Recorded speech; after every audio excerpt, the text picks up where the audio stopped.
नमस्कार मेरे विद्यार्थी मित्रों, क्षितिज क्लास 10th हिंदी से आज हम पहले चैप्टर सूरदास के पद के एमसीक्यू देखने वाले हैं। इन सभी ऑब्जेक्टिव को करने के बाद आपकी तैयारी और बेहतर हो सकेगी। चलिए शुरू करते हैं। एक एक ऑब्जेक्टिव प्रश्न को ध्यानपूर्वक सुनिएगा और वीडियो को अंत तक देखिएगा। इससे आपकी तैयारी को मजबूती मिलेगी। एग्ज़ाम नज़दीक आ रही है बच्चों, कोई भी प्रश्न को छोड़ना नहीं है। चलिए पहला प्रश्न देख लेते हैं। उद्धव किसकी संगति में रहकर भी प्रेम से अछूते रहे हैं? आप अपनी तैयारी के हिसाब से इन प्रश्नों के उत्तर सोच लीजिएगा। तब तक मैं आपको थोड़ा समय देती हूँ। तो उद्धव किसकी संगति में रहकर भी प्रेम से अछूते रहे हैं? कृष्ण की, ख गोपियों की, ग मित्र की और घ इनमें से कोई नहीं। प्रश्न क्या पूछ रहा है कि जो उद्धव है वो किसकी संगति में रहकर भी प्रेम से अछूते रहे हैं। वो किसकी संगति में थे फिर भी प्रेम से अछूते रहे? तो उद्धव किसकी संगति में थे? उद्धव कृष्ण की संगति में थे। कृष्ण तो हमेशा गोपियों के प्रेम में डूबे रहते थे, लेकिन कृष्ण की संगति में रहने के बावजूद भी उद्धव ज्ञान और योग की बातें करते थे, गोपियों को ज्ञान और योग की बातें सिखाते थे। तो वे प्रेम से अछूते ही रहे, मतलब कृष्ण के प्रेम में, गोपियों के प्रेम में वो नहीं डूबे। गोपियाँ किसके प्रेम में आसक्त हो गई हैं? आसक्त मतलब डूब गई हैं और प्रभावित हो गई हैं। किसके प्रेम में? उद्धव के प्रेम में, कृष्ण के प्रेम में, संगीत प्रेम में, इनमें से कोई नहीं। बच्चों, इसका उत्तर आएगा, आपने सोच लिया होगा और आपको पता ही है कि गोपियाँ कृष्ण के प्रेम में आसक्त हो गई थी। तीसरा प्रश्न है, गोपियाँ कृष्ण के प्रति कैसी भावना रखती हैं? द्वेष की, क्रोध की, प्रेम की, घृणा की? तो गोपियाँ कृष्ण से प्रेम करती थी, द्वेष नहीं रखती थी, क्रोध भी नहीं करती थी और घृणा भी नहीं करती थी। तो तीसरा ऑप्शन एकदम सही है। चलिए आगे बढ़ते हैं। गोपियाँ स्वयं को क्या समझती थी? क्या समझती हैं? डरपोक समझती हैं, निर्बल समझती हैं, निर्बल मतलब कमज़ोर, अबला, अबला भी होता है जिसमें बल नहीं हो, कमज़ोर, तो अबला समझती हैं, साहसी समझती हैं। तो गोपियाँ, गोपियाँ मतलब जो सखियाँ थी कृष्ण की, जो कृष्ण के प्रेम में डूबी रहती थी और उसके साथ खेलती थी, तो वो गोपियाँ अपने आप को क्या समझती हैं? आपको उत्तर देना है, सोच समझ लीजिएगा कि इसका आंसर क्या आएगा। चलिए मैं बता देती हूँ। फोर्थ का आंसर आएगा अबला। गोपियाँ अपने आप को अबला समझती हैं। प्रश्न नंबर 5, कृष्ण के आने की प्रतीक्षा किसे है? तो कृष्ण के आने का इंतज़ार किसको है? भक्तों को है, उद्धव को है, गोपियों को है, यशोदा को है? प्रश्न नंबर 5 का उत्तर आपने सोच लिया होगा। तो कृष्ण के आने का इंतज़ार, आने की प्रतीक्षा गोपियों को है। प्रश्न नंबर 6, गोपियों को कृष्ण का व्यवहार कैसा प्रतीत होता है? ऑप्शन देख लीजिए। उदार, छलपूर्वक, निष्ठुर, इनमें से कोई नहीं। सिक्स्थ का आंसर है बच्चों ख, छलपूर्ण, मतलब गोपियाँ कृष्ण के व्यवहार को छलावा समझती हैं, धोखेबाज समझती हैं। प्रश्न नंबर 7, कवि के अनुसार गोपियों का स्वभाव कैसा है? तो कवि गोपियों का स्वभाव कैसा बताते हैं? गोपियाँ कैसी हैं? चतुर, निर्दयी, घमंडी, भोला, भोली है मतलब। तो प्रश्न नंबर 7 का उत्तर आपने सोच लिया होगा। तो कवि के अनुसार गोपियों का स्वभाव भोला है, मतलब वो भोली हैं। प्रश्न नंबर 8, गोपियों को अकेला छोड़कर कृष्ण कहाँ चल बसे थे? कहाँ चले गए थे? उत्तर है, ऑप्शन है बच्चों, ब्रिज, द्वारिका, मथुरा, वृंदावन। तो गोपियों को छोड़कर कृष्ण कहाँ चले गए थे? आपको पता ही होगा। इसका आंसर आएगा, आपने सोच लिया होगा, आंसर आएगा मथुरा। प्रश्न नंबर 9, कृष्ण का योग संदेश लेकर कौन आए थे? तो कृष्ण का योग संदेश कौन लेकर आए थे? ऑप्शन उद्धव, बलराम, सेवक, इनमें से कोई नहीं। तो 9th के में होगा उद्धव। उद्धव के व्यवहार की तुलना किसके पत्ते से की गई है? ऑप्शन देख लेते हैं, पीपल के, कमल के, केले के, नीम के। तो किसके पत्ते से उद्धव की तुलना की गई है? उद्धव का व्यवहार किसके पत्ते जैसा है? 10वें का उत्तर है कमल। प्रश्न नंबर 11, किसने प्रेम की मर्यादा का उल्लंघन किया? गोपियों ने, उद्धव ने, राजा ने, कृष्ण ने? इसका सही उत्तर आएगा कृष्ण ने। प्रश्न नंबर 12, कृष्ण की संगति में रहकर भी कौन इसके प्रेम से अछूते रहे? ये फिर से रिपीट हुआ है, तो ये यहाँ इसका उत्तर आएगा उद्धव। प्रश्न नंबर 13, इनमें से किस पक्षी की तुलना गोपियों से की गई है? कोयल, मोर, हारिल, चकोर? तो प्रश्न नंबर 13 का उत्तर है हारिल। प्रश्न नंबर 14, उद्धव कृष्ण का कौन सा संदेश लेकर आए थे? प्रेम संदेश, अनुराग संदेश, योग संदेश, इनमें से कोई नहीं। तो कौन सा संदेश लाए थे? 14 के में गए। तो धन्यवाद मेरे विद्यार्थी मित्रों, सभी प्रश्नों के उत्तर आपको मिल गए होंगे। फिर भी किसी प्रकार का डाउट है तो यहाँ पर ये PDF में दिया हुआ है, इसको फिर से देख लीजिएगा। राम लक्ष्मण परशुराम संवाद, ये क्षितिज से दूसरा पाठ है, क्लास 10th हिंदी क्षितिज से। आज हम दूसरे पाठ को डिस्कस कर रहे हैं। इसके सभी महत्वपूर्ण ऑब्जेक्टिव पर चर्चा करने वाले हैं और सभी MCQ जो मैं करवाने वाली हूँ वो आपकी परीक्षा की दृष्टि से बहुत महत्वपूर्ण है। साथ ही साथ आपकी तैयारी को भी मजबूती मिलेगी, एक तरह का रिवीजन हो रहा है। तो सभी MCQ के आपको सोच समझकर जवाब अपने मन में सोच लेना है और खुद को परखना है कि आपकी तैयारी कैसी है। चलिए शुरू करते हैं बच्चों। पहला प्रश्न है, शिवजी का धनुष तोड़ने वाले को परशुराम अपना क्या समझते हैं? आपने ये पोएम, ये कविता अच्छे से पढ़ी होगी, समझी होगी, तो आपको ये समझ में आया होगा कि राम, परशुराम और लक्ष्मण के बीच में जो धनुष तोड़ने को लेकर संवाद हुआ था, जो बातचीत हुई थी, परशुराम किस तरह से क्रोधित हो गए थे और राम और लक्ष्मण को अपना दुश्मन समझने लगे थे। तो ये संवाद आपने अच्छे से समझ लिया है। तो चलिए, इस पर ही ये सारे प्रश्न हैं, आपको जवाब देना है एक एक का। तो शिवजी का धनुष तोड़ने वाले को परशुराम अपना क्या समझते हैं? क्या शत्रु समझते हैं, क्या मित्र, क्या भाई या पड़ोसी? उत्तर आपने सोच लिया होगा। चलिए मैं बता देती हूँ, इसका सही उत्तर है शत्रु। जो सेवा का काम करे वो कौन कहलाता है? ये तो कॉमन सेंस का प्रश्न है, सबको आना चाहिए।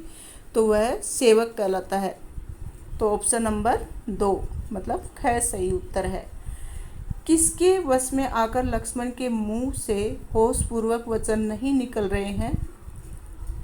तो पहला ऑप्शन है प्रेम, दूसरा है मोह, तीसरा है काल, चौथा है लोभ। तो इसका सही उत्तर क्या होगा? काल। तो काल मतलब मृत्यु। मृत्यु के समय में लक्ष्मण के मुंह से होशपूर्वक वचन नहीं निकल रहे हैं। काल के वश में होकर लक्ष्मण होशपूर्वक नहीं बोल रहे हैं। ऐसा किसका कहना था? परशुराम का। प्रश्न नंबर 4, लक्ष्मण का ये कथन, एक फूंक से पहाड़ उड़ाना, परशुराम के किस गुण को दर्शाता है? योद्धा, कायर, साहसी, मूर्खता? इसका उत्तर आपने सोच लिया होगा। इसका सही उत्तर है बच्चों क ऑप्शन, पहला ऑप्शन योद्धा। प्रश्न नंबर 5, परशुराम पृथ्वी जीतकर किसे दान कर चुके हैं? ऑप्शन सुन लीजिएगा। क में है माता पिता को, ख है गुरु को, ग है राजाओं को और घ है ब्राह्मणों को। तो सही उत्तर क्या आएगा बच्चों? इसका सही उत्तर आएगा परशुराम पृथ्वी जीतकर ब्राह्मणों को दान कर चुके हैं। प्रश्न नंबर 6, सूरवीर अपनी वीरता कहाँ दिखाते हैं? सूरवीर कहाँ दिखाते हैं अपनी वीरता? तो सीधी सी बात है, जो योद्धा होते हैं, सूरवीर होते हैं, वो तो अपनी वीरता युद्ध में दिखाते हैं। तो सही उत्तर आएगा ख। प्रश्न नंबर 7, परशुराम किस कुल के घोर शत्रु हैं? ऑप्शन सुन लीजिएगा। क में ब्राह्मण, ख में वैश्य, ग में क्षत्रिय और घ है इनमें से कोई नहीं। तो इसका सही उत्तर होगा क्षत्रिय कुल को वो अपना घोर शत्रु समझते हैं। प्रश्न नंबर 8, परशुराम के वचन किसके समान कठोर हैं? तो पहला ऑप्शन वज्र के समान, दूसरा लोहे के समान, तीसरा पत्थर के समान और चौथा लोहे के समान। 2 ऑप्शन दे दिए हैं। तो जाहिर सी बात है कि लोहा तो नहीं आएगा, पत्थर भी नहीं आएगा। उनके जो वचन हैं वो वज्र के समान है, मतलब एक कठोर वचन है उनके। प्रश्न नंबर 9, लक्ष्मण ने परशुराम के किस स्वभाव पर व्यंग्य किया है? तो लक्ष्मण को परशुराम का कौन सा स्वभाव ऐसा लगता है कि जिस पर लक्ष्मण को हंसी आती है? तो चाटुकारिता, आलसीपन, मधुर, बड़बोलापन। तो लक्ष्मण जो है परशुराम को समझते हैं बड़बोलापन।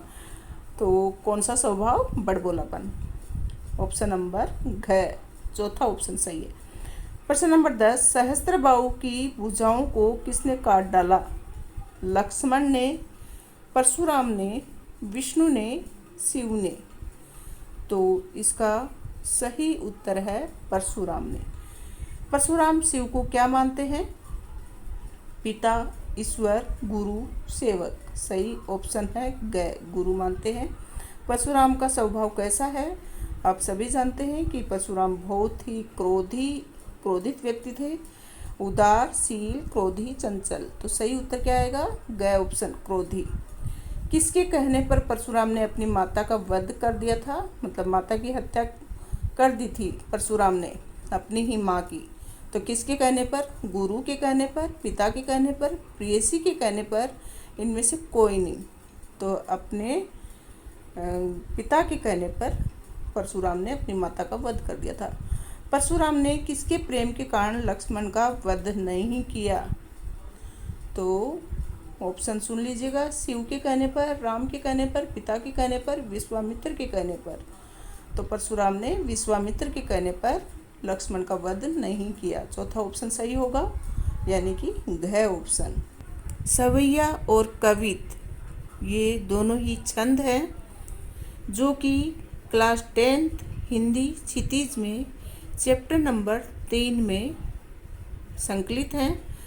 आज हम इस चैप्टर के सभी महत्वपूर्ण MCQ करने वाले हैं जो कि आपकी परीक्षा की दृष्टि से बहुत ही महत्वपूर्ण है। आशा है ये पाठ आपने अच्छे से समझ लिया होगा और सभी MCQ के जवाब देने को आप रेडी हैं। चलिए शुरू करते हैं। एक एक प्रश्न का उत्तर आप सोच समझकर अपने मन में रखिएगा और देख लीजिएगा कि आप सही जवाब दे रहे हैं या फिर आपकी तैयारी कैसी है। पहला प्रश्न है, कृष्ण की छाती पर किसकी माला सुशोभित हो रही है? तो कृष्ण की छाती पर किसकी माला? पहला ऑप्शन सोने की माला, दूसरा हीरे का हार, तीसरा फूलों की वनमाला और घ का ऑप्शन है इनमें से कोई नहीं। तो आपने उत्तर सोच लिया होगा। इसका सही उत्तर है बच्चों फूलों की वनमाला। प्रश्न नंबर 2, किसकी आंखें चंचलता और शरारत से भरी हैं? कृष्ण की, राधा की, मीरा की, शिशु की। तो पहला उत्तर सही है, ऑप्शन क, कृष्ण की। कवि ने कामदेव के शिशु के रूप में किस ऋतु की कल्पना करते हैं? तो कामदेव जैसी ऋतु कौन सी है? कवि कौन सी ऋतु को कामदेव से बराबरी करते हैं? बसंत ऋतु। इसका उत्तर है घ ऑप्शन यानी कि फोर्थ ऑप्शन वसंत ऋतु। प्रश्न नंबर 4, कृष्ण कैसा वस्त्र धारण किए हुए हैं? काला, सफ़ेद, लाल, पीला। इसमें भी चौथा ऑप्शन सही है, पीला। 5वां प्रश्न, कृष्ण का मुख किसके समान कांति से परिपूर्ण है? तो किसके समान है? सूर्य के समान, चंद्रमा के समान, तारों के समान, फूल के समान। तो जो कृष्ण का मुख है वह चंद्रमा के समान यानी ख ऑप्शन सही है, सेकंड। प्रश्न नंबर 6, कृष्ण के चरणों में क्या सुशोभित है? पुष्प, पुष्प मतलब फूल, नुपुर, नुपुर मतलब पायल, खड़ाऊ, खड़ाऊ जो लकड़ी की चप्पल होती है पहनने की, वो इनमें से कोई नहीं। तो बच्चों इसका सही उत्तर है नुपुर। कृष्ण के चरणों में नुपुर बसते हैं, मतलब पायल पहनी हुई है उन्होंने। प्रश्न नंबर 7, कृष्ण के शरीर का रंग कैसा है? सांवला, गोरा, काला, गेहुआ। तो सही उत्तर है सांवला, ऑप्शन नंबर 1 कैब। कृष्ण को किसकी भांति सजा धजा दिखाया गया है? तो कृष्ण किसकी भांति लग रहे हैं? नायक के जैसे, देव के जैसे, दुल्हे के जैसे, इनमें से कोई नहीं। तो सही उत्तर है बच्चों कृष्ण दुल्हे के जैसे लग रहे हैं।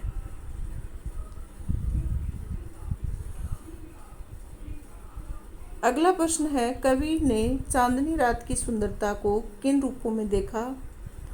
उत्तर है आकाश में स्फटिक शिलाओं से बने मंदिर के रूप में, दही से छलकते समुद्र के रूप में, दूध की झाग से बने फर्श के रूप में। तो तीनों ऑप्शन सही है, इसका मतलब ऑप्शन फोर्थ इसका सही रहेगा, उपयुक्त सभी।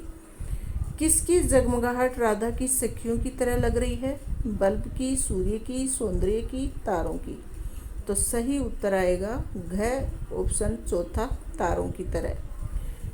प्रश्न नंबर 11, चांदनी रात में कौन दर्पण सा प्रतीत होता है? तो ऑप्शन है आकाश, तारे, चांद, जल। सही उत्तर है बच्चों आकाश। कवि ने चांदनी की कल्पना किसके रूप में की है? सुधा मंदिर की तरह, देव मंदिर, सौंदर्य महल, इनमें से कोई नहीं। ऑप्शन क इसका सही उत्तर है सुधा मंदिर। प्रश्न नंबर 13, कृष्ण कमर में क्या पहने हुए हैं? कमरधनी, डोरी, माला, इनमें से कोई नहीं। तो बच्चों कृष्ण कमर में कमरधनी पहने हुए हैं। देव कैसे कवि हैं? छायावादी हैं, दरबारी हैं, आशावादी हैं, इनमें से कोई नहीं। सही उत्तर है दरबारी कवि हैं, मतलब दरबार में रहते थे और दरबार में रहकर राजा महाराजाओं के दरबार में थे और उनकी प्रशंसा में लिखते थे या भगवान के लिए लिखते थे। पाठ का नाम है आत्मकथ्य। इसके सभी वस्तुनिष्ठ प्रश्नों पर हम चर्चा करेंगे। सभी एमसीक्यूज एग्ज़ाम की दृष्टि से बहुत ही महत्वपूर्ण है, इसके लिए वीडियो को अंत तक देखें, बने रहिएगा। और सभी एमसीक्यूज के आंसर आपको मन में सोच लेना है, फिर मैं इसके साथ साथ आंसर सोल्व कराती जाऊंगी। आपको अपने आप का टेस्ट खुद लेना है और देखना है कि आप कितने सही कर रहे हैं। अगर आपके गलत होते हैं तो कितने गलत हुए ईमानदारी से कमेंट बॉक्स में अवश्य लिखें, और सभी सही होते हैं तो बहुत ही अच्छी बात है, ये बात भी आप कमेंट बॉक्स में ज़रूर बताएं। चलिए बच्चों शुरू करते हैं। पहला प्रश्न है, कवि ने अपने मन को किसका रूप दिया है? भंवरे का, गीतकार का, कोयल का, इनमें से कोई नहीं। तो बच्चों आपने इसका उत्तर सोच लिया होगा। चलिए मैं बताती हूँ इसका आंसर क्या होगा। कवि ने अपने मन को भंवरे का रूप दिया है, तो पहला ऑप्शन सही है। दूसरा प्रश्न, कवि के जीवन के सारे दुख, दर्द और अभाव अब कैसे हैं? मौन है, अधिक है, कम है, या इनमें से कोई नहीं। तो इसका उत्तर क्या होगा? बच्चों इसका उत्तर होगा कवि के जीवन के सारे दुख, दर्द और अभाव अब मौन है, मतलब एकदम शांत है। प्रश्न नंबर 3, गहरे नीले आकाश में अनगिनत लोगों ने क्या लिखे हैं? आत्मकथा लिखी है, कविता लिखी है, कहानियाँ लिखी हैं, गीत लिखे हैं। तो इसका सही उत्तर होगा आत्मकथा लिखी है। प्रश्न नंबर 4, कवि के जीवन की गागर कैसी है? तो कवि के जीवन की गागर रंगीन है, खाली है, भरी है या सुनहरी है? इसमें से कौन सा ऑप्शन सही होगा? आपने सोच लिया होगा। चलिए मैं इसका आपको उत्तर बता देती हूँ। प्रश्न नंबर 4 ख, खाली है। प्रश्न नंबर 5, कवि ने खाली घड़े से किसकी ओर इशारा किया है? ऑप्शन खाली घर का, सूखी नदी का, असफल जीवन का, इनमें से कोई नहीं। तो बच्चों इसका सही जवाब क्या होगा? कवि ने खाली घड़े से किसकी ओर इशारा किया है? प्रश्न नंबर 5 का सही उत्तर होगा असफल जीवन। कवि अपने किस स्वभाव को दोष नहीं देना चाहते? ऑप्शन है मधुर स्वभाव को, उग्र को, कोमल को, सरल स्वभाव को। तो इसका उत्तर आपने सोच लिया होगा। प्रश्न नंबर 6 में सही जवाब है सरल स्वभाव को, ऑप्शन नंबर 4। प्रश्न नंबर 7, कवि अपने जीवन के किन अनुभवों को सबसे बांटना नहीं चाहते? तो कौन से अनुभव हैं जो कवि किसी के साथ साझा नहीं करना चाहते, किसी को बताना नहीं चाहते? ऑप्शन सुन लीजिएगा, सार्वजनिक, पारिवारिक, मधुर, निजी।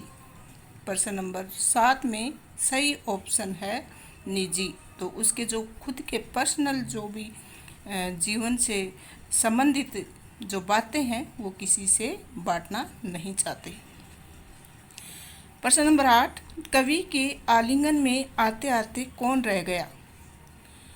उसकी माँ, उसकी पुत्री, उसकी प्रेमिका या इनमें से कोई नहीं? इसका सही जवाब बच्चों होगा उसकी प्रेमिका। प्रश्न नंबर 9, कविता में थका हुआ पथिक कौन है? तो थका हुआ पथिक जाहिर सी बात है बच्चों कवि ही होगा जो कि अपने आप को थका हुआ समझ रहा है। तो ऑप्शन नंबर इसका 1 सही होगा, क वाला सही होगा, कवि। प्रश्न नंबर 10, मुरझाकर गिर रही पत्तियां किसकी प्रतीक हैं? खुशियों की, उदासी की, निराशाओं की, इनमें से कोई नहीं? प्रश्न नंबर 10 में सही उत्तर है निराशाओं की। प्रश्न नंबर 11, कवि के सरल स्वभाव के कारण किसने धोखा दिया है? प्रेमिका ने, मित्रों ने, संबंधियों ने, इनमें से कोई नहीं? तो कवि को कौन धोखा देता है? कवि सरल स्वभाव का है, इसके लिए किसने धोखा दिया कवि को? तो कवि को उनके मित्रों ने धोखा दिया है। कवि ने अब तक कैसा जीवन जिया है? दुखदाई, सुखी, स्वतंत्र, इनमें से कोई नहीं? तो प्रश्न नंबर 12 में सही उत्तर है दुखदाई। कवि अपनी आत्मकथा लिखने के बजाय क्या करना चाहता है? रोना चाहता है, खुश रहना चाहता है, हंसना चाहता है, दूसरों की आत्मकथा सुनना चाहता है? सही उत्तर क्या होगा बच्चों? आपने सोच लिया होगा। प्रश्न नंबर 13 का आंसर होगा दूसरों की आत्मकथा सुनना चाहता है। कवि का दाम्पत्य जीवन कैसा है? क्लेश रहित है, सुखी है, दुखी है, इनमें से कोई नहीं?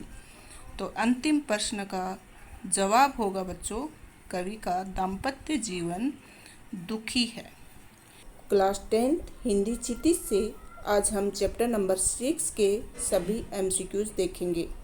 ये दंतुरित मुस्कान और फसल, इस पाठ के जितने भी वस्तुनिष्ठ प्रश्न बनते हैं वो सभी आज हम इस वीडियो के माध्यम से देखने वाले हैं।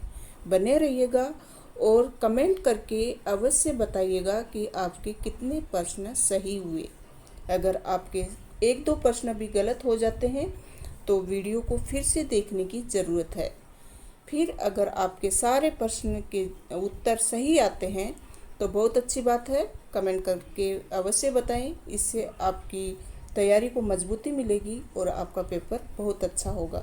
चलिए बच्चों शुरू करते हैं। पहला प्रश्न है, कविता में झोपड़ी में कमल खिलने का क्या आशय है? तो झोपड़ी में कमल खिलने का क्या आशय है? ऑप्शन क्या है? झोपड़ी में फूल खिलना, पैसे कमाना, अमीर होना, गरीबी में आनंद होना। तो इसका सही उत्तर क्या होगा बच्चों? आपने सोच लिया होगा। इसका सही उत्तर होगा गरीबी में आनंद होना। तो ऑप्शन नंबर 4 इसमें सही है, घ वाला।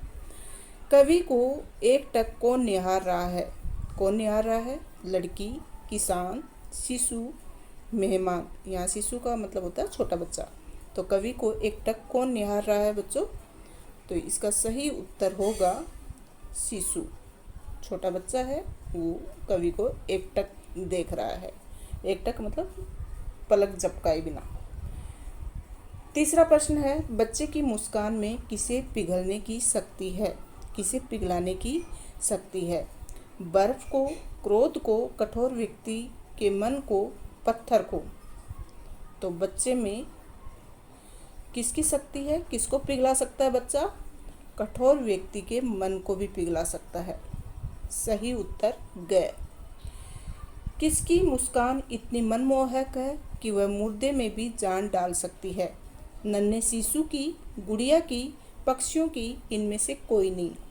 तो ऊपर के प्रश्न हल करने के बाद आपको आइडिया लग गया होगा कि हम यहाँ पर किसकी बात कर रहे हैं।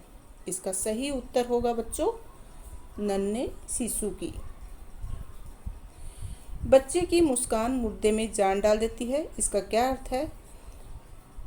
ऑप्शन सुन लीजिएगा। बीमार व्यक्ति को ठीक कर देती है, मुर्दे को जीवित कर देती है, हताश व्यक्ति में आशा का संचार करती है, इनमें से कोई नहीं। तो इसका सही उत्तर होगा बच्चों हताश व्यक्ति में, मतलब जो निराश व्यक्ति है उसमें आशा का संचार करती है बच्चे की मुस्कान, मुर्दे में भी जान डाल देती है। नन्हे शिशु का शरीर किसकी तरह खिल उठता है? तो नन्हे शिशु का शरीर किसकी तरह खिल उठता है? सूरज, कमल, चांदनी, इनमें से कोई नहीं। सही ऑप्शन है कमल। आशा है आपके सभी प्रश्नों के उत्तर सही हो रहे होंगे।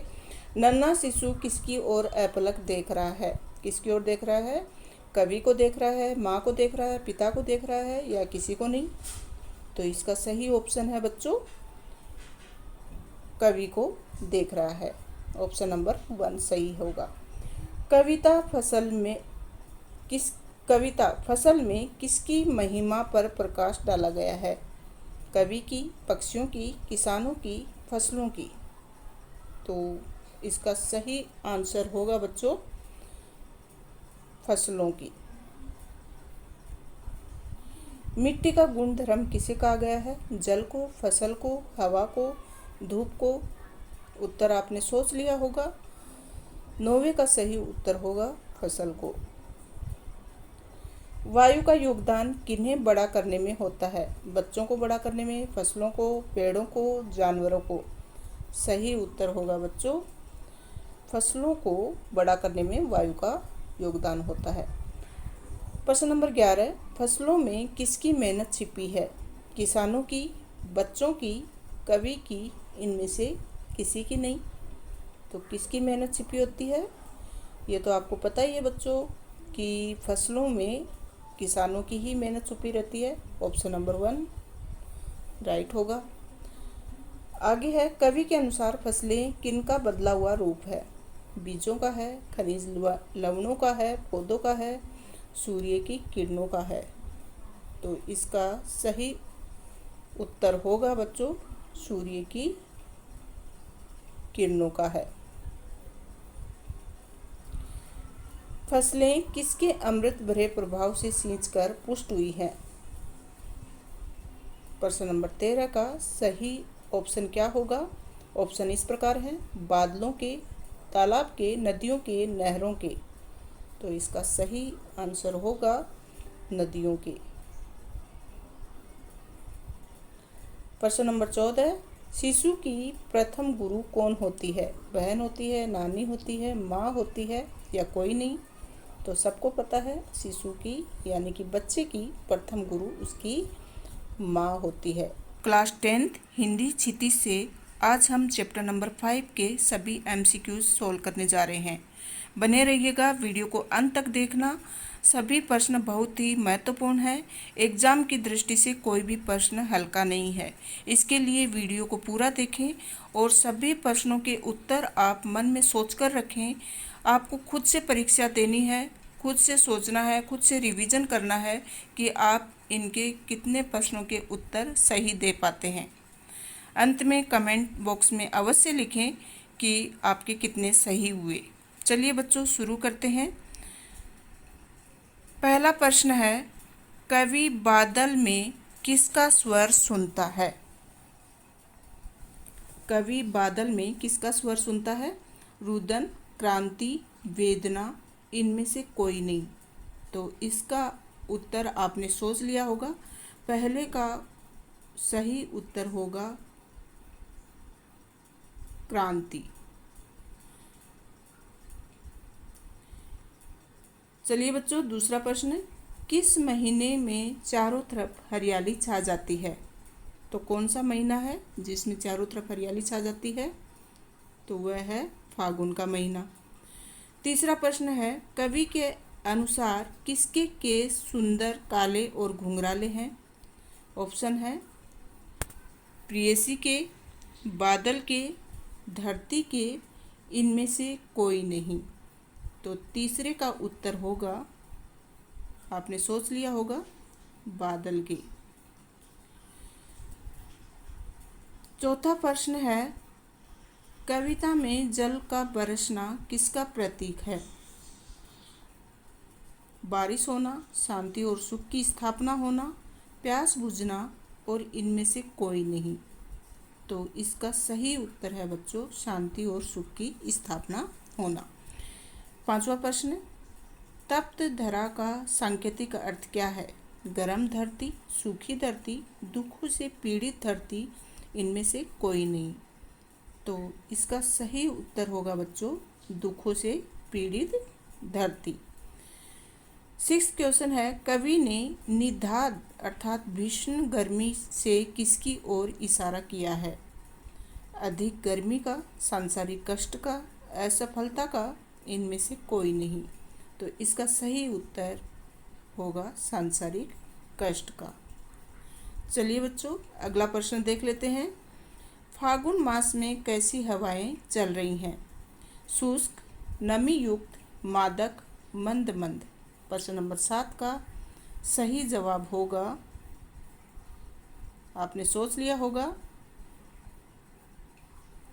मादक हवाएं चल रही हैं। तो इसका सही उत्तर क्या होगा बच्चों? मादक। कवि ने बादलों का आह्वान करते हुए उनसे क्या करने का आग्रह किया है? न बरसने का, बरसने का, गरजने का, इनमें से कोई नहीं। तो क्या आग्रह किया है? बरसने का। तो इसका उत्तर होगा ख नंबर ऑप्शन सही होगा। बादल को कवि ने गरजने के लिए कहा है जिससे कि वातावरण में जोश और कांति फैल सके, गर्मी समाप्त हो सके, बच्चे डर जाएं, इनमें से कोई नहीं। तो प्रश्न नंबर 9 का जो सही होगा ऑप्शन, वो है जोश और क्रांति फैल सके। प्रश्न नंबर 10, कविता में बादल किसका प्रतीक है? भावनाओं का, दुख का, सुख का, क्रांति का। किसका प्रतीक है? क्रांति का। तो कौन सा ऑप्शन सही होगा? 4th नंबर का घ वाला ऑप्शन इसमें सही है। फागुन माह के कारण लोगों के चेहरे पर क्या है? मायूसी है, डर है, दुख है, खुशी है। तो बच्चों, आपको पता है फागुन महीने में तो एकदम फूल खिलते हुए नज़र आते हैं, फसलें लहलाती हुई नज़र आती हैं और उस समय सबके चेहरे पर खुशी का ही माहौल रहता है। इसके लिए ऑप्शन घ सही है। धाराधर किसके लिए प्रयुक्त हुआ है? पृथ्वी के लिए, आकाश के लिए, समुद्र के लिए, बादल के लिए। तो प्रश्न नंबर 12 का सही ऑप्शन होगा बादल के लिए। बादल अपनी गर्जन तर्जन से किसे घेर लेता है? समुद्र को, पृथ्वी को, आकाश को, इनमें से कोई नहीं। इसका सही ऑप्शन होगा आकाश को। कविता अट अट नहीं रही है में किस ऋतु के प्राकृतिक सौंदर्य का चित्रण किया गया है? तो कौन सी ऋतु का वर्णन किया गया है इस कविता में? ग्रीष्म ऋतु का, वर्षा ऋतु का, शरद ऋतु का, वसंत ऋतु का। सही ऑप्शन क्या रहेगा बच्चों? इसका सही जवाब रहेगा वसंत ऋतु का। क्लास 10th हिंदी क्षितिज चैप्टर नंबर 7 छाया मत छूना। इस पाठ के सभी वस्तुनिष्ठ प्रश्नों को आज हम देखेंगे। सभी एमसीक्यूज परीक्षा की दृष्टि से बहुत ही महत्वपूर्ण है। इसके लिए बने रहिएगा। ज़्यादा बड़ा वीडियो नहीं है, आपके लिए ये बहुत ही मददगार साबित होगा परीक्षा में, क्योंकि एमसीक्यूज करने के बाद आपको लगेगा कि एक तरह से हमारा रिवीजन हो गया है। इसके लिए सभी पाठों का रिवीजन करना आपके लिए बहुत ज़रूरी है और उसके लिए ज़रूरी है ये वस्तुनिष्ठ प्रश्न देखना। तो वीडियो ज़्यादा बड़े भी नहीं है, आप फटाफट इनको देख पाओगे। इनकी पीडीएफ भी आपको मिल जाएगी और मैं चाहती हूँ कि आपने ये पाठ अच्छे से पढ़े होंगे तो इनके प्रश्नों के जो उत्तर हैं वो आप खुद मन ही मन हल करें, सॉल्व करें और आप खुद अपनी तैयारी को देखें कि आप कितने तैयार हैं परीक्षा देने के लिए। इससे आपको ये पता चलेगा कि अब और कितना पढ़ना बाकी है। और अभी अगर आपकी तैयारी नहीं भी हुई है तो बने रहिएगा, सभी वीडियो को देखते रहिएगा, आपकी तैयारी अपने आप कंप्लीट हो जाएगी, आपको पता भी नहीं चलेगा और ज़्यादा वीडियो लंबा भी नहीं है कि आपको बोरियत होने लगे। तो इसके लिए बच्चों चलो शुरू करते हैं आज का ये चैप्टर नंबर 7। चलिए, पहला प्रश्न है, कवि ने किन यादों में जीने से मना कर दिया? कड़वी यादों में, सुनहरी यादों में, पुरानी मीठी यादों में, इनमें से कोई नहीं। तो बच्चों आपने इसका उत्तर सोच लिया होगा। इसका सही उत्तर होगा पुरानी मीठी यादों में। तो कवि ने पुरानी मीठी यादों में जीने से मना कर दिया। दूसरा प्रश्न है, चांदनी रात को देखकर कवि को किसकी याद आती है? ऑप्शन इस प्रकार है, प्रेमिका के केसों में गुथे फूल, सांसारिक सुख, माँ की, इनमें से कोई नहीं। दूसरे प्रश्न का उत्तर है बच्चों, प्रेमिका के केसों में गुथे फूल। कवि को इनकी याद आ जाती है चांदनी रात को देखकर। तीसरा प्रश्न है, पुरानी मीठी यादों में जीने का परिणाम कैसा है? सुखद है, उल्लासपूर्ण है, अभावपूर्ण है, दुखमय है। प्रश्न नंबर 3 का सही उत्तर है बच्चों दुखमय है। प्रश्न नंबर 4, कविता में मृग तृष्णा किसे कहा गया है? जल को, प्रभुता को, समृद्धि को, इनमें से कोई नहीं। प्रश्न नंबर 4 का सही उत्तर है बच्चों इनमें से कोई नहीं। नहीं बच्चों, इसका ये उत्तर नहीं आएगा, इसमें से आएगा कविता में मृग तृष्णा कहा गया है प्रभुता को। चलिए आगे बढ़े। कविता में छाया का अर्थ क्या है? पुरानी मीठी यादें, परछाई, दुख, परेशानी। तो पुरानी मीठी यादें, उनको ही कवि ने छाया कहा है। प्रश्न नंबर 6, शरद रात किसका प्रतीक है? ठंड का है, खुशियों का है, धन का है, प्रेम का है। तो 6 के प्रश्न का सही जवाब है खुशियों का। प्रश्न नंबर 7, किसे याद करके कवि के मन में मन भावन चित्र उभरते हैं? किनको याद करके? मित्रों को, रंग बिरंगी यादों को, प्रकृति को, इनमें से कोई नहीं। तो प्रश्न नंबर 7 का सही जवाब है रंग बिरंगी यादों को। प्रश्न नंबर 8, हर सुख में क्या छिपा रहता है? दुख, प्रेम, दर्द, याद। तो प्रश्न नंबर 8 का सही जवाब है दुख। कवि जीवन में क्या पाने के लिए दौड़ता है? यश पाने के लिए, धन पाने के लिए, खुशी पाने के लिए, या इनमें से कोई नहीं। प्रश्न नंबर 9 का सही उत्तर है यश पाने के लिए। प्रश्न नंबर 10, उचित अवसर न मिलकर बाद में मिलने वाली खुशी कैसी प्रतीत होती है। वो उचित अवसर पर कोई खुशी नहीं मिलती, लेकिन बाद में वो खुशी मिलती है तो वो कैसी लगती है। काल्पनिक लगती है, व्यर्थ लगती है, संतोषजनक लगती है, निराशाजनक लगती है। तो इसका सही उत्तर होगा बच्चों, वो व्यर्थ लगती है। जब टाइम पे कोई खुशी ना ही मिले तो बाद में मिले तो वो किस काम की। तो यहाँ पर उत्तर आएगा व्यर्थ लगती है। प्रश्न नंबर 11, बसंत के समय फूल न खिलने का क्या आशय है। उत्तर है समय पर फूल का न खिलना, सुख प्राप्त न होना, सूखा पड़ना, उचित अवसर का लाभ न मिलना। तो कौन सा आएगा इसमें। 11 में सही आंसर आएगा उचित अवसर का लाभ न मिलना। प्रश्न नंबर 12, पुरानी मीठी यादों के साथ लगी सुहानी सुगंध कवि के तन मन को क्या बना देती है। क्या बना देती है। सुस्त, चंचल, मस्त, रंगीन। तो प्रश्न नंबर 12 का सही उत्तर है बच्चों ग, मस्त बना देती है।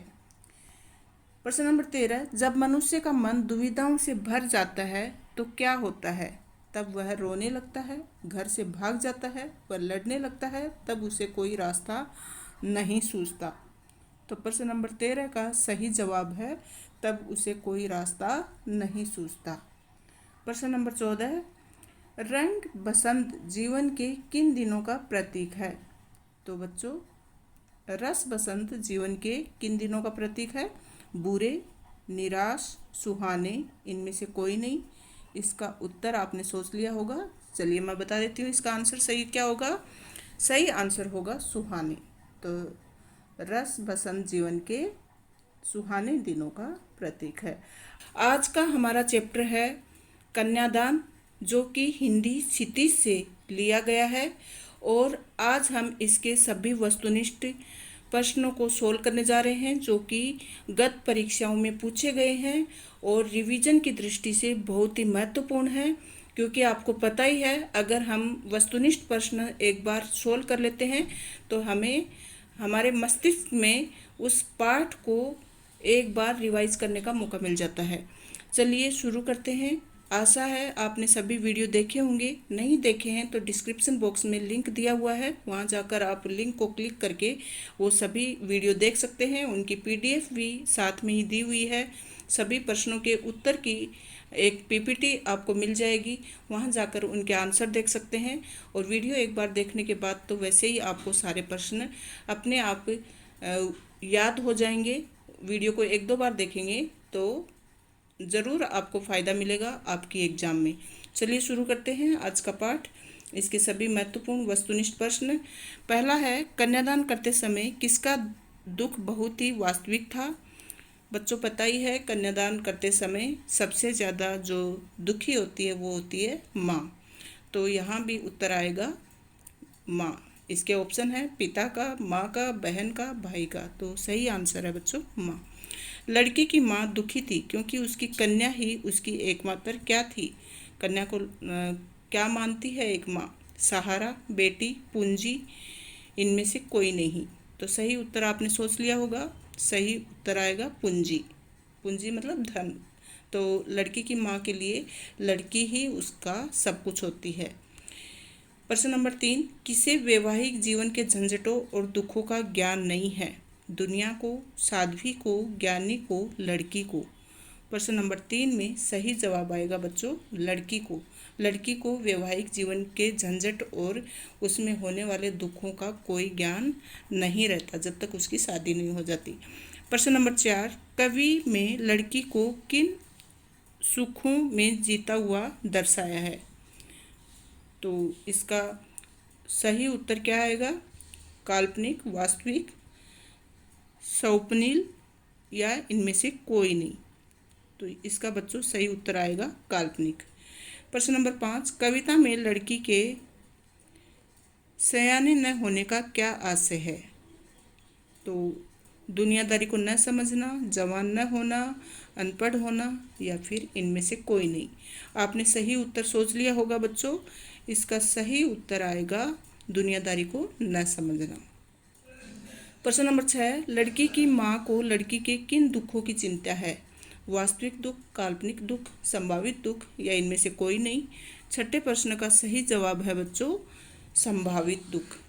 प्रश्न नंबर 7, बहुएं थोड़े से गहनों और कपड़ों के बदले क्या खो बैठती हैं? इज्जत, आज़ादी, सुंदरता या इनमें से कोई नहीं। प्रश्न नंबर 7 का सही जवाब होगा बच्चों आज़ादी। प्रश्न नंबर 8, तुक और लय कविता में किसका संचार करती है? भावनाओं का, सुख का, आनंद का, मधुरता का। तो इसका सही उत्तर होगा बच्चों, आप सोच लिए होंगे, इसका सही उत्तर होगा आनंद का। लड़कियां किनकी प्रशंसा सुनकर वहाँ के हर कष्ट झेल लेती हैं? ससुराल वालों की, शिक्षिका की, मित्रों की या इनमें से कोई नहीं। तो 9th क्वेश्चन का सही जवाब होगा ससुराल वालों की। ससुराल वालों की प्रशंसा सुनकर सारे कष्ट वो झेल जाती हैं। प्रश्न नंबर 10, हर कन्या विवाह से पूर्व वैवाहिक जीवन के बारे में कैसी कल्पनाएं करती हैं? मधुर, कोरी, रंगीन, इनमें से कोई नहीं। तो प्रश्न नंबर 10 का सही जवाब होगा रंगीन। हर कन्या अपने विवाह से पहले रंगीन कल्पनाएं किया करती हैं, रंगीन सपने संजोया करती हैं। प्रश्न नंबर 11, कविता में आनंद का संसार कौन करती है? शब्द, तुक और लय, सौंदर्य, चित्र। तो कविता में आनंद का संचार है वो करती हैं बच्चों तुक और लय। तुक और लय नहीं हो तो कविता में आनंद नहीं होता। प्रश्न नंबर 12, लड़कियां स्वभाव से कैसी होती हैं? सरल होती हैं, कठोर होती हैं, सहनशील होती हैं या फिर चालू होती हैं? तो इसका सही उत्तर आपने सोच लिया होगा। सही जवाब है बच्चों लड़कियां स्वभाव से सरल होती हैं। प्रश्न नंबर 13, धुंधला प्रकाश किसका प्रतीक है? कम रोशनी का, अंधेरे का, अस्पष्ट सुख का, अशांति का। तो सही उत्तर है इसका अस्पष्ट सुख का। प्रश्न नंबर 14, कविता में शब्दों के द्वारा किसी वास्तविक अवास्तविक वस्तु को वास्तविक सा दिखने को क्या कहा गया है? काल्पनिक शब्द, शाब्दिक शब्द, वास्तविक श्रम, वास्तविक भ्रम, शाब्दिक भ्रम। फिर से देख लेते हैं क्या पूछा। कविता में शब्दों के द्वारा किसी अवास्तविक वस्तु को वास्तविक सा दिखने को क्या कहा गया है? तो इसका सही उत्तर होगा बच्चों शाब्दिक भ्रम। क्लास 10th हिंदी क्षितिज से चैप्टर नंबर 9 के सभी महत्वपूर्ण MCQ सोल्व करने जा रहे हैं। आशा है आपने इस पाठ को पढ़ रखा होगा और आपको बखूबी ये आता होगा। तो इनके सभी प्रश्नों के जवाब आप बेहतर तरीके से दे पाएंगे। चलिए एक तरह से टेस्ट है, आप अपने आप को परख पाएंगे कि आप कितने पानी में हैं, आपको और कितनी तैयारी करनी है। कुछ भी आपको क्लास 10 से हिंदी से संबंधित किसी भी प्रकार का डाउट हो तो आप कमेंट में लिखकर पूछ सकते हैं। और इसके अलावा आपको किस टाइप के प्रश्नों की आवश्यकता है वो भी ज़रूर लिखिएगा, क्योंकि ऑब्जेक्टिव अभी सोल्व कर रहे हैं। उसके बाद हम लघुत्रात्मक पर चर्चा करेंगे, उसके बाद निबंधात्मक पर। आई होप आपको सभी वीडियो पसंद आ रहे होंगे और आशा रखती हूँ कि आपकी एग्ज़ाम के लिए महत्वपूर्ण साबित होंगे। चलिए शुरू करते हैं आज का ये पाठ जिसका नाम है संगतकार। पहला प्रश्न है बच्चों, मुख्य गायक की आवाज़ कैसी है? मीठी, कोमल, कड़क तथा गरजदार, थकी हुई। तो इसका उत्तर है कड़क तथा गरजदार। अगला प्रश्न है, मुख्य गायक की गरजदार आवाज़ में अपनी गूंज मिलाने का काम किसका है? संगतकार का, कवि का, गायक का छोटा भाई, शिष्य। तो सही उत्तर है संगतकार। बच्चों संगतकार कौन होता है? जो गायक होता है उसमें अपनी आवाज़ की गूंज मिलाने की जो कोशिश करे वह होता है संगतकार, जो गायककार को मदद करता है गाना गाने के लिए। चलिए शुरू करते हैं आगे का। संगतकार मुख्य गायक का साथ क्यों देता है? उसकी गायन शक्ति बढ़ाने के लिए, उसे आगे बढ़ने के लिए, उससे सीखने के लिए, इनमें से कोई नहीं। आई होप इसका आंसर आपको आता होगा तो बच्चों मैं बता देती हूँ। संगतकार मुख्य गायक का साथ इसलिए देता है ताकि उसकी गायन शक्ति बढ़ जाए। तो पहला ऑप्शन सही है, उसकी गायन शक्ति बढ़ाने के लिए।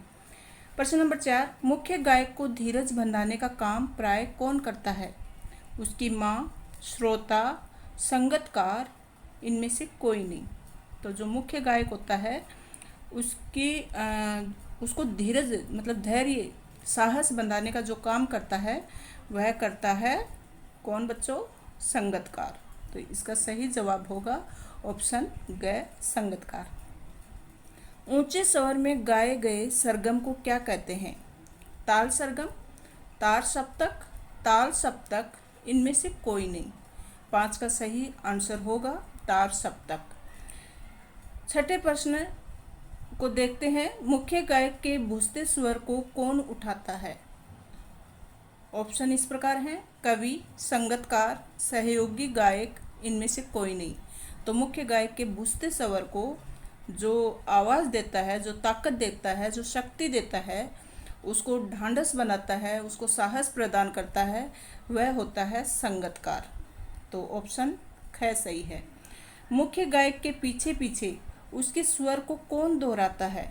गरीब, संगतकार, बच्चा, इनमें से कोई नहीं। तो 7 का सही उत्तर होगा संगतकार। कवि संगतकार द्वारा अपने स्वर को मुख्य गायक के स्वर से कम रखने को क्या मानता है? प्रश्न नंबर 8 का, कवि संगतकार द्वारा अपने स्वर को मुख्य गायक के स्वर से कम रखने को क्या मानता है? समझदारी मानता है, ईमानदारी मानता है, चालाकी मानता है या मनुष्यता मानता है? तो प्रश्न नंबर 8 का सही जवाब है मनुष्यता। प्रश्न नंबर 9, तार सप्तक में गाने के कारण कवि को कैसा अनुभव होता है? बहुत खुशी होती है, थक जाता है, उत्साह से भर जाता है, गाने की इच्छा समाप्त हो जाती है? तो प्रश्न नंबर 9 का सही उत्तर है गाने की इच्छा समाप्त हो जाती है। प्रश्न नंबर 10, मुख्य गायक से अधिक ऊंचे स्वर में गाना किसके लक्ष्य के विरुद्ध है? मुख्य गायक से अधिक ऊंचे स्वर में गाना किसके लक्ष्य के विरुद्ध है? मनुष्यों के, नेताओं के, कवि के, संगतकार के? तो 10 का सही आंसर है संगतकार के। प्रश्न नंबर 11, किसके आवाज़ में हिचक सुनाई देती है? यहाँ पर बच्चों किसकी आवाज़ आएगा? किसकी आवाज़ में हिचक सुनाई देती है? मुख्य गायक के, संगतकार के, अभिनेता के, इनमें से कोई नहीं। तो 11 में सही आंसर होगा संगतकार के। प्रश्न नंबर 12, किसके गायन को सफल और प्रभावी बनाने में उसके संगतकार की भूमिका महत्वपूर्ण होती है?